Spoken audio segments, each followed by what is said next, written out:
Hello दोस्तों, आ गया फिर से जीडी का हम लोगों का जो है कि प्रैक्टिस सेट अगला आपको दिया जाएगा बेहतरीन से बेहतरीन। आइए देखते हैं क्या है प्रैक्टिस सेट जीडी का, और ऑल कंपटीशन के लिए भी काम करेगा। क्वेश्चन वही होते हैं, हर पेपर में आते हैं, लेवल हाई लो होता रहता है, ठीक ना। तो देखेंगे पहला क्वेश्चन क्या है, बहुत बेहतरीन क्वेश्चन, बहुत धुआंधार आपको दिया जाएगा एकदम स्पीड के साथ, बहुत फास्ट हम लोग करेंगे। जंगल महल कहलाने वाला वो क्षेत्र कहाँ पर स्थित है, बताइए। जंगल महल किस क्षेत्र को कहते हैं? कुछ राज्यों के नाम दिया है भारत का, पश्चिम बंगाल है, झारखंड है, असम है और बिहार है। जंगल महल कहलाने वाला क्षेत्र कौन सा है? क्या होगा? पश्चिम बंगाल होगा, झारखंड होगा, असम होगा, बिहार होगा। क्या होगा? झट से आंसर बताइए, बहुत फास्ट हम लोग देखेंगे। क्या होगा? पश्चिम बंगाल। पश्चिम बंगाल ये भारत का जो ये हिस्सा है, ये पश्चिम बंगाल इधर वाला हिस्सा, ये जंगल महल कहलाने वाला क्षेत्र है, ठीक ना। यहाँ पे सबसे ज़्यादा जंगल हमारे पाए जाते हैं, तो ऑप्शन के अनुसार ये हो जाएगा, ठीक। आइएगा देखते हैं भारत के प्रथम परमाणु रिएक्टर का नाम। भारत के प्रथम परमाणु रिएक्टर का नाम क्या है? भारत के प्रथम परमाणु रिएक्टर का नाम क्या है? क्या होगा? अप्सरा है, कामिनी है, रोहिणी है, उर्वशी है। क्या है बताइए, इसमें से क्या हो जाएगा? अप्सरा हो जाएगा। भारत का प्रथम परमाणु रिएक्टर क्या है? अप्सरा है। अगला क्वेश्चन देखते हैं। बहुत क्वेश्चन को तेज हम लोग देखेंगे, क्योंकि जो क्वेश्चन आए हैं जीडी में उन्हीं को देखा जाएगा, फास्ट देखा जाएगा, थोड़ा सा जल्द से जल्द, कम समय में ज़्यादा क्वेश्चन। वह सीमा जिसके बाद तारे आंतरिक रूप मृत्यु से ग्रसित होते हैं। कह रहा है कि वह सीमा जिसके बाद तारे आंतरिक मृत्यु से ग्रसित होते हैं, कौन सी सीमा कहलाती है? एक कोई वैज्ञानिक है, उनके नाम पे रखा गया, उस सीमा का नाम कौन है? चंद्रशेखर सीमा है, एडविंगटन सीमा है, हायल सीमा है, फाउलर सीमा है। बताइए कौन सी सीमा है? किस सीमा को कहा जाता है? मृत्यु से ग्रसित होते हैं तारे, उसके बाहर क्या है? यह है हमारा चंद्रशेखर सीमा। क्या है? चंद्रशेखर सीमा। अगला क्वेश्चन देखते हैं क्या है। श्याम वीवर होता है, क्या होता है? हवाई जहाज की उड़ान का अभिलेख, सूर्य का एक धब्बा, आर्कटिका की एक जगह सिमट गया तारा। श्याम वीवर किसको कहते हैं? इसी को कृष्ण वीवर भी बोला जाता है। कृष्ण वीवर क्या है? कृष्ण वीवर या श्याम वीवर। तो श्री कृष्ण भगवान जो है कि काले थे, ये थोड़ा सा श्याम कलर के, काले कलर के, सांवले कलर के थे, तो उनको श्याम वीवर भी बोला जाता है। उन्हीं के नाम पे उनको कृष्ण वीवर भी बोला जाता है। ये कृष्ण वीवर इसको बोला जाता है, ठीक ना। दोनों नाम से जाना जाता है। तो क्या होता है? ये सिमट गया तारा है। जो तारे मर जाते हैं, ब्लैक होल की तरह बनते हैं, ब्लैक होल, उन्हीं को कहा जाता है सिमट गया तारा, ब्लैक होल, ठीक ना। ब्लैक होल की जानकारी सर्वप्रथम किसने दी थी? आई गया, ब्लैक होल की जानकारी सर्वप्रथम किसने दी थी? बताइए। हरमान बांदी ने, मेघनाथ साहो ने, एस चंद्रशेखर ने, JB नालिरकर ने। बताइए क्या होगा? एस चंद्रशेखर है, इन्होंने ही, एस चंद्रशेखर ने ही क्या दिए थे? ब्लैक होल की जानकारी सबसे पहले दिए थे। थोड़ा सा फास्ट, बहुत फास्ट देखेंगे हम लोग। हमारे अंतरिक्ष में कितने तारामंडल है? अंतरिक्ष में कुल कितने तारामंडल है? बताइए। हमारे अंतरिक्ष में कुल कितने तारामंडल हैं? 87 है, 88 है, 89 है, 90 है। कितने हैं हमारे अंतरिक्ष में? कितने तारामंडल है? हमारे अंतरिक्ष में टोटल 88 जो है कि तारामंडल है, 88। इसको देखिएगा।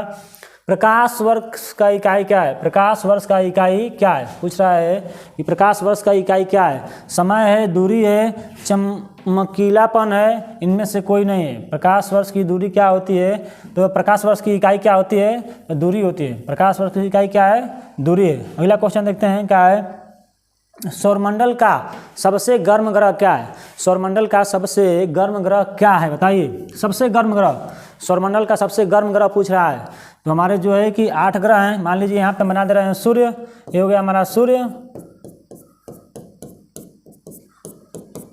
ये हो गया हमारा सूर्य,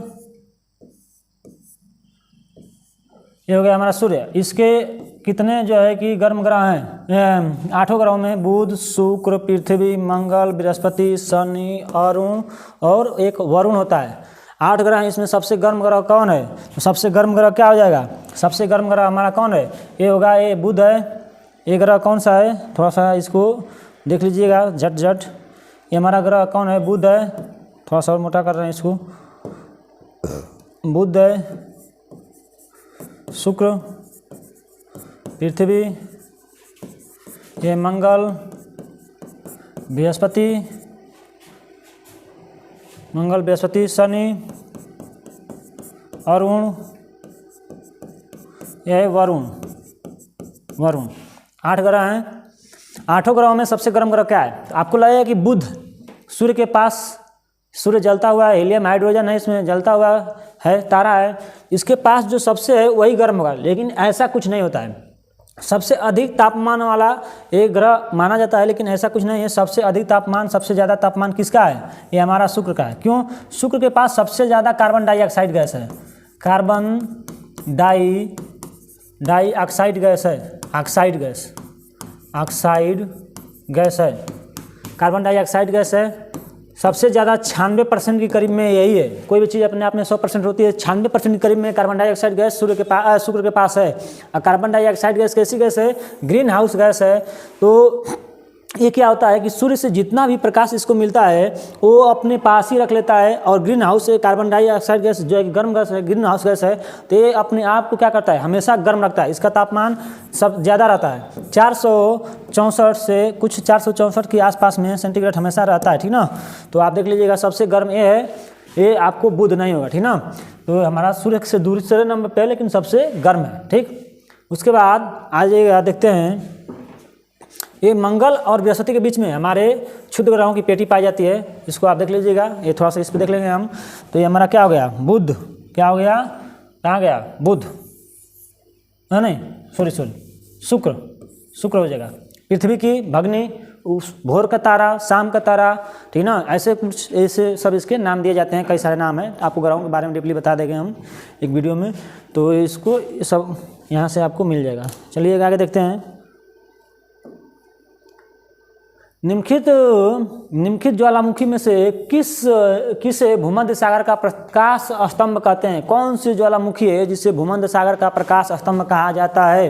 मतलब हमेशा वो जलती रहती है, उसके अनुसार जो है कि नाविक भूमध्य सागर में अपना नाव को चलाते हैं, हमेशा वो जलती रहती है। क्या है? एटना है, वो पेली है, स्ट्रम्बोली है, विसुयस है। कौन सी ज्वालामुखी है बताइए? तो कौन सी ज्वालामुखी है? एटना ज्वालामुखी है, स्ट्रम्बोली ज्वालामुखी है। स्ट्रम्बोली जो भूमध्य सागर का क्या है? प्रकाश स्तंभ कहा जाता है। एटना और विसुयस ये दोनों इटली के सिसिली द्वीप पे है, ठीक ना। इटली में पड़ती हैं ये दोनों, एटना और विसुयस, और स्ट्रम्बोली हमारा भूमध्य सागर में ये पड़ती है, ठीक ना। इसको देखिएगा, संसार का सर्वाधिक सक्रिय ज्वालामुखी कौन है? संसार का सबसे सक्रिय, मतलब हमेशा ये जलता रहे, सक्रिय मतलब हमेशा उत्तेजित है, हमेशा जलता रहे। संसार का सबसे सक्रिय ज्वालामुखी कौन सा है? कोटापेक्सी है, फ्यूजियामा है, किलाउ है, विसुयस है। क्या है बताइए? कोटापेक्सी, फ्यूजियामा, किलाउ, विसुयस। संसार का सबसे सक्रिय ज्वालामुखी क्या है? किलाउ ज्वालामुखी है, कोटापेक्सी नहीं है, इक्वाडोर में पड़ती है, ठीक ना। तो ये सबसे ज़्यादा हमारा किलाउ है इस समय संसार का सबसे सक्रिय ज्वालामुखी। आगे देखते हैं क्या है। प्रसिद्ध ज्वालामुखी पर्वत काराटोआ, प्रसिद्ध ज्वालामुखी पर्वत काराटोआ निम्नलिखित में से किस देश में स्थित है? बताइए। इटली में है, इंडोनेशिया में है, संयुक्त राज्य अमेरिका में है, जापान में है। कहाँ पे होगा? इटली में है काराटोआ। कहाँ है? इटली में है, इंडोनेशिया में है, संयुक्त राज्य अमेरिका में है, जापान में है। कहाँ पे होगा? काराटोआ इटली में है, इंडोनेशिया में है, संयुक्त राज्य अमेरिका में है, जापान में है। किस देश में है काराटोआ? बताइए, जल्दी जल्दी करिए। ये है हमारा इटली में। कहाँ पे है? इटली में। काराटोआ कहाँ पे है? इटली में। फास्ट देखिएगा। रिएक्टर पैमाने पर उपयोग होता है, रिएक्टर पैमाने पर उपयोग होता है, नापने वाला क्या है? रिएक्टर पैमाने का उपयोग होता है, किसके लिए होता है? किसके लिए क्या नापा जाता है? नापने के लिए भूकंप की तीव्रता, समुद्र की गहराई, अंतरिक्ष यान, वेग, किसी भवन की ऊंचाई। रिएक्टर पैमाने पर किसको नापा जाता है? किसके नापने के लिए प्रयोग होता है? फास्ट बताइए। समुद्र की तीव्रता, यानी समुद्र की भूकंप की गहराई। क्या होता है? भूकंप की गहराई को नापने के लिए, भूकंप की नापने के लिए इसको उस रिएक्टर पैमाने का प्रयोग किया जाता है, भूकंप की तीव्रता नापने के लिए, ठीक ना।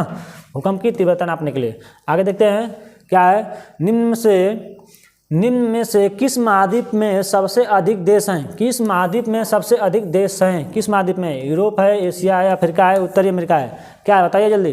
किस महाद्वीप में सबसे अधिक देश हैं इसको हमको बताना है। क्या हो जाएगा? अफ्रीका महाद्वीप। अफ्रीका महाद्वीप में 54 देश हैं। कितने? अफ्रीका महाद्वीप में 54 देश हैं। सबसे अधिक देशों वाला महाद्वीप क्या है? अफ्रीका है, ठीक ना। तो यहाँ से आप देख सकते हैं आगे इसमें है आपको सबसे अधिक महाद्वीप 54 देश अफ्रीका में हैं।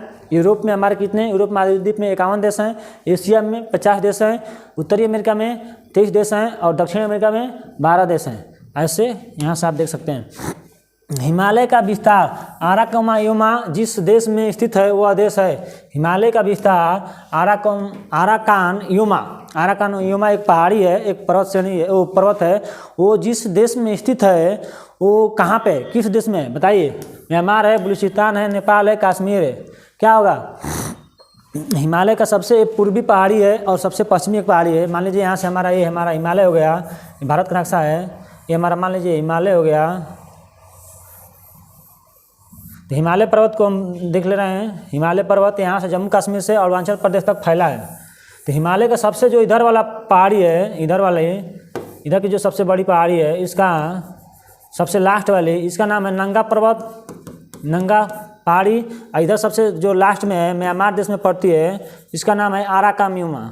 ये नाम लिखा है आराकानयुमा, ठीक ना। तो ये हमारा कहाँ पड़ेगा? म्यांमार देश में, क्योंकि यहाँ पे हमारा ये नेपाल है, भूटान है, ऊपर चीन है और यहाँ से हमारा ये म्यांमार आता है। तो म्यांमार देश में पड़ेगा आराकानयुमा। इसको आप देख लेते हैं, म्यांमार देश में ये पड़ेगा, ठीक। आगे देखते हैं। ब्लैक फॉरेस्ट पर्वत स्थित है कहाँ पे? ब्लैक फॉरेस्ट पर्वत कहाँ पे स्थित है? फ्रांस में, जर्मन में, यूक्रेन में, रूस में। ब्लैक फॉरेस्ट पर्वत किस देश में स्थित है बताइए? ब्लैक फॉरेस्ट पर्वत किस देश में है? ये फ्रांस में है, जर्मन में है, यूक्रेन में है, रूस में है। क्या होगा? जर्मनी में है ब्लैक फॉरेस्ट पर्वत। अगला क्वेश्चन देखते हैं। संसार की छत किसे कहा जाता है? संसार की छत किसे कहा जाता है? अरावली, सतपुड़ा, पामीर, म्यांमार। संसार की छत किसे कहा जाता है? किसको? किस पर्वत श्रेणी को? तो क्या हो जाएगा? संसार की छत कहा जाएगा कहाँ गया? पामीर का पठार। पामीर के पठार को संसार की छत। ये अरावली पर्वत सबसे विश्व का सबसे पुराना पर्वत श्रेणी है, राजस्थान में पड़ती है। अगला क्वेश्चन देखिएगा। किस नदी पर विश्व का सबसे बड़ा नदी द्वीप बना हुआ है? कौन सी नदी है जिसपे विश्व का सबसे बड़ा नदी द्वीप बना हुआ है? नदी द्वीप नील नदी है, अमेजन नदी है, ब्रह्मपुत्रा नदी है, सिंधु नदी है। कौन सी नदी है? तो ब्रह्मपुत्रा नदी है। इधर चीन के मानसरोवर झील से निकलती है, चोमोलुंग से ऐसे आती है, भारत का अरुणाचल प्रदेश में प्रवेश करती है। तो असम में इस पे सबसे जो है कि बड़ा जो है कि जलप्रपात बना हुआ है, जिसका नाम है क्या? जिसका नाम है एंजिल, नहीं नाम है उसका नाम है इसका बहुत अच्छा नाम है। क्या नाम है? माजुली द्वीप। इसका नाम है माजुली द्वीप।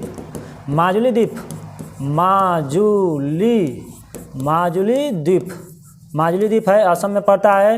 ये भारत का सबसे बड़ा द्वीप है। इसी नदी पे सबसे भारत का छोटा द्वीप है उमानंदा द्वीप है। उमानंदा द्वीप ये भारत का सबसे छोटा द्वीप है, ठीक ना। तो नदी द्वीप हैं दोनों, ठीक ना। तो सबसे बड़ा नदी द्वीप क्या है? तो हमारा किस नदी पे हो जाएगा? किस नदी पे? ये ब्रह्मपुत्रा नदी है। कौन सी नदी है? ब्रह्मपुत्रा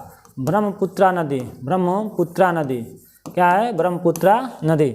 देखिएगा कहाँ गया? ब्रह्मपुत्रा, जिसको बांग्लादेश में किस नाम से जानते हैं? बांग्लादेश में जमुना। चीन में जहाँ से निकलती है मानसरोवर झील में सांगपो। अरुणाचल प्रदेश में दिहांग। अरुणाचल प्रदेश में इसको दिहांग नाम से जानते हैं। गंगा नदी को बांग्लादेश में पद्मा नाम से जानते हैं, इसको अरुणाचल प्रदेश में दिहांग, इसको बांग्लादेश में जमुना, और गंगा नदी को बांग्लादेश में पद्मा। इतना नामों से सब जाना जाता है, देख लीजिएगा। निम्नलिखित में से किस देश में सर्वाधिक द्वीप हैं? किस देश में सर्वाधिक द्वीप हैं? फिलीपींस है, इंडोनेशिया है, मालदीव है, क्यूबा है, उपयुक्त में से कोई नहीं है। बताइए कोई ऐसा देश है जिसमें सबसे अधिक द्वीप हैं? द्वीप मतलब होते हैं छोटा वो स्थान जो पानी से, वो स्थान जो छोटा हो और चारों तरफ से पानी से घिरा हो, उसको द्वीप बोलते हैं। जो बड़ा स्थान है चारों तरफ से पानी से घिरा हो उसको महाद्वीप बोलते हैं। वो स्थान जो 3 तरफ से पानी से घिरा हो उसको हम लोग प्रायद्वीप बोलते हैं, ठीक। तो क्या हो जाएगा? इंडोनेशिया है ऐसा जिसमें बहुत सारे द्वीप है, छोटे बड़े मिला करके इंडोनेशिया हो जाएगा इसका आंसर। स्वेज नहर किनको जोड़ती है? स्वेज नहर किनको जोड़ती है? इसका ठीक है स्वबुला। स्वभूला, स्वभूला, स्व से हो जाएगा स्वेज नहर, स्व से हो जाएगा स्वेज नहर, स्वेज नहर,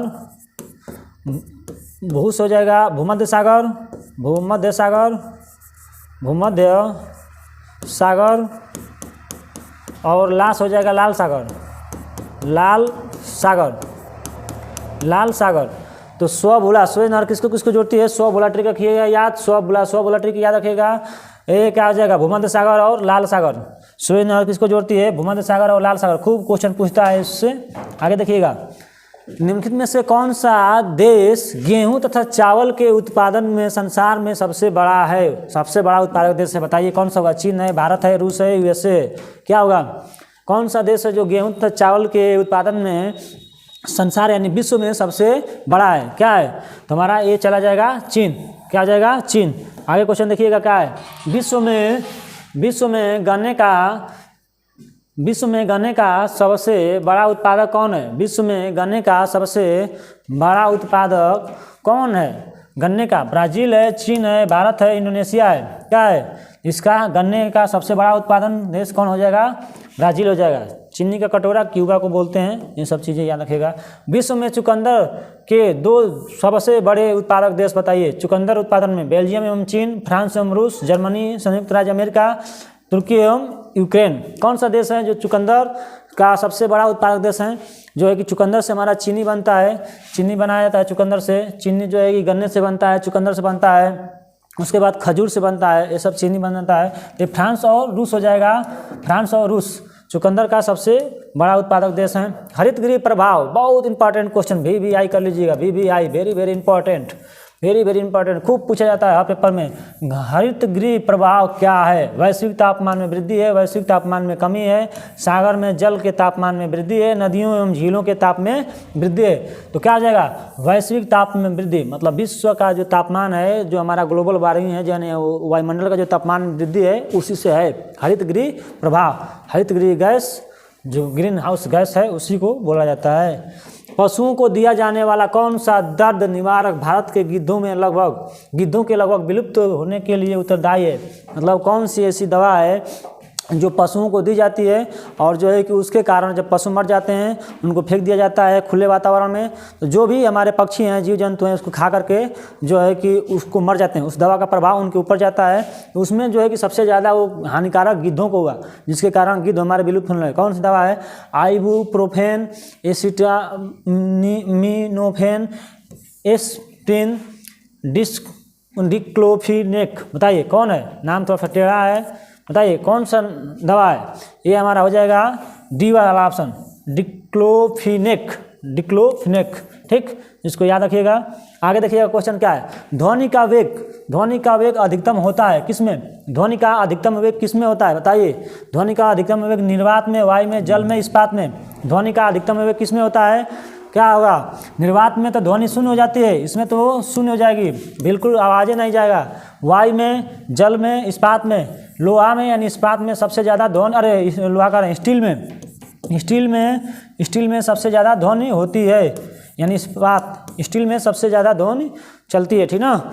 ये आपका हमारा क्या हो जाएगा, इस्पात में। आगे देखते हैं, निम्नलिखित में से कौन सा भारत के भाषा के आधार पर बना पहला राज्य है। मतलब कौन सा ऐसा भारत का राज्य है, 28 राज्य इसमें वर्तमान में है, 28 राज्य हैं, 8 यूनियन टेरिटरी यानी आज 8 जो है कि केंद्र शासित प्रदेश हैं, 28 8 ऐसे याद रख सकते हैं। किस राज्य को, इसमें से कौन सा राज्य है जो सबसे पहले भाषा के आधार पे उसको अलग किया गया था भारत में, मतलब एक भाषा के आधार पे एक राज्य बनाया गया था। केरल है, मध्य प्रदेश है, आंध्र प्रदेश, उत्तर प्रदेश। क्या हो जाएगा, आंध्र प्रदेश है जो भाषा के आधार पे बना सबसे पहला राज्य है, 1956 में शायद बना था, ठीक। भारतीय संविधान में कौन सा अनुच्छेद अस्पृश्यता उन्मूलन करता है और किसी भी रूप में इसके आचरण को निषेध करता है, रोकता है। अस्पृश्यता मतलब होता है छुआछूत, क्या होता है, छुआछूत होता है कि उनको चर्म रोग है, इनको ये चीज़ है, इनको छुएंगे तो हमारा ये पकड़ लेगा, उनको टीबी है, उनके समदू, ऐसे कुछ मतलब छुआछूत भेदभाव जिसको कह सकते हैं। अनुच्छेद 17 है जो छुआछूत को रोकता है, ठीक ना। आप किसी के साथ भेदभाव न करें। कितना तापमान होने पर पाठ्यांक यानी पाठ्यांक का सेल्सियस और फ़ारेनहाइट तापमापी में दोनों में ही एक समान ताप होगा, कितने पे बताइए। -40 पे, -212 पे, दोनों माइनस माइनस हो गया, क्या -100 पे, ये यहाँ पे थोड़ा सा गलत हो गया है, इसको होना चाहिए प्लस, चाहे माइनस घटा दीजिए, प्लस कर लीजिए, +40 पे। गुलशन महोदय ने थोड़ा सा लग रहा है कि सोते समय टाइपिंग कर दिया है, क्या होगा -40 -212 +40, चाहे 40 बोल लीजिए, ठीक ना। और -100 क्या होता है -40, -40 पे फ़ारेनहाइट और सेल्सियस में दोनों का तापमान क्या होता है, बराबर होता है। यहाँ से आप अगला क्वेश्चन देखिएगा, दिए गए वाक्य, देखिए इसमें लग रहा है कि लास्ट में हिंदी घुसपैठ दिए हैं, दिए गए वाक्य का वह भाग ज्ञात करें जिसमें कोई त्रुटि नहीं है, कोई त्रुटि है, ये वाक्य दिया है यहाँ से यहाँ तक, इसमें कोई ना कोई त्रुटि है। गांधी जी वकालत छोड़कर देश की स्वतंत्रता संग्राम पर कूद पड़े, देश की स्वतंत्रता संग्राम पर कूद पड़े, ऑप्शन है। सो इसी को तोड़ तोड़ के ऑप्शन बना दिया जाता है। देखिए स्वतंत्रता संग्राम पर कूद पड़े, यहाँ से बन गया स्वतंत्रता संग्राम पे कूद पड़े, ऑप्शन नंबर ए बन गया। वकालत छोड़कर, वकालत छोड़कर, ये ऑप्शन नंबर बी यानी बी बन गया। उसके बाद देश के, ये बन गया हमारा ऑप्शन नंबर सी, और गांधी जी, ये बन गया ऑप्शन नंबर डी। इसी पैराग्राफ को तोड़ तोड़ के, जीडी का बहुत फेमस क्वेश्चन है, इसी पैराग्राफ को तोड़ तोड़ के जो है कि क्या होता है, इसी पैराग्राफ को तोड़ तोड़ के हमारा ऑप्शन बना दिया जाता है, और उसी में खोजना रहता है कि कहाँ पे गलतियाँ हैं, कहाँ पे सही है, ठीक ना। तो क्या होगा, गांधी जी वकालत छोड़कर देश के स्वतंत्रता संग्राम पर कूद पड़े कि में कूद पड़े, में कूद पड़े, पर नहीं कूद पड़े, क्या होगा में कूद पड़े, यहाँ पे में होगा, में स्वतंत्रता संग्राम में कूद पड़े, यानी पहला ऑप्शन इसमें आया है, पहला ऑप्शन में यहाँ पे पर की जगह पे क्या होगा, में होगा, ये ऑप्शन हमारा सही हो जाएगा पहला, ठीक। आगे देखते हैं, चेहरे पर हवाइया उड़ना मुहावरा है, क्या है, चेहरे पर हवाइया उड़ना का चयन करें, मुहावरा है, निम्नलिखित में से उस विकल्प का चयन करें। चेहरे पर हवाइया उड़ना मुहावरे का अर्थ होता है, अर्थ क्या होगा बताइए, प्रसन्न होना, चेहरे पर हवा लगना, घबरा जाना, निश्चित होना, क्या होगा, बहुत अच्छा मुहावरा है, बताइए, घबरा जाना, चेहरे पर हवाइया उड़ना का मतलब घबरा जाना। देखिएगा ये आपको क्वेश्चन सारे खत्म हुए, ये कितने क्वेश्चन थे, 31 क्वेश्चन थे, ये सारे क्वेश्चन आपको खत्म हो गए। चलेगा, यहाँ से हमारा था क्वेश्चन, और जो है कि चैनल को आप लोग सब्सक्राइब करिए, थोड़ा सा वीडियो को जो है कि लाइक करिए, और आपको डेली बाय डेली जीडी का और सारे विषयों का प्रैक्टिस, आप सब पेपर के लिए काम करेगा, अच्छे अच्छे क्वेश्चन है, आप डेली बाय डेली देखिए, डेली बाय डेली आपको वीडियो मिलेगा, घबराना नहीं है, हम लोग बहुत तेज़ मेहनत करेंगे आपके लिए, प्रयास जारी रहेगा। तो थैंक्स, ओके, धन्यवाद। बाकी वीडियो का जो है कि इसका जो भी इसके पीछे का प्रैक्टिस बना है, आपको यहाँ पे नीचे लिंक दे दिया गया है, और इसका अगर पीडीएफ आपको चाहिए तो यूट्यूब क्या वो टेलीग्राम पे आपको मिल जाएगा, ठीक ना, वहाँ से जाकर के आप इसका पीडीएफ पा सकते हैं। Okay, thanks.